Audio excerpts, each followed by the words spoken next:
আমি হিন্দু ধরা বাঁদর বলবো না, তবে হ্যাঁ কিছু হিন্দু আছে হিন্দু নামে হিন্দুদের কলঙ্ক, হিন্দু নামে হিন্দুদের দুশ্মন। এরা তো হিন্দু নয়, ওইসব হিন্দুগুলো মায়ের পেটে মরে যাওয়া দরকার ছিল। ওরা দেশের কলঙ্ক, ওরা হিন্দুদের কলঙ্ক। যদি হিন্দুদের কলঙ্ক না হতো, দেশের কলঙ্ক না হতো, একটা ধর্মের প্রতি তারা আঘাত দিতে পারতো না। আমি একটু আগেই বলেছিলাম, যদি কেউ অন্যের মাকে ভালোবাসতে না পারে, সে কোনোদিনই তার নিজের মাকে ভালোবাসতে পারবে না। যদি কেউ অন্যের ধর্মকে শ্রদ্ধা করতে না পারে, সে কোনোদিনই তার নিজের ধর্মকে শ্রদ্ধা করতে পারবে না।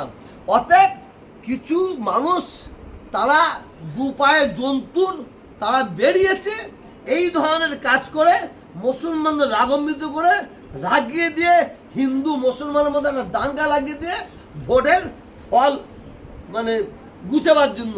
কিন্তু সারা ভারতবর্ষের মানুষ, বাংলার মানুষ, আমরা হিন্দু মুসলমান, আমরা সম্প্রীতির, আমরা আমাদের যে মুসলমান হিন্দুর মধ্যে ঐক্য একতা ছিল, থাকবে থাকবে।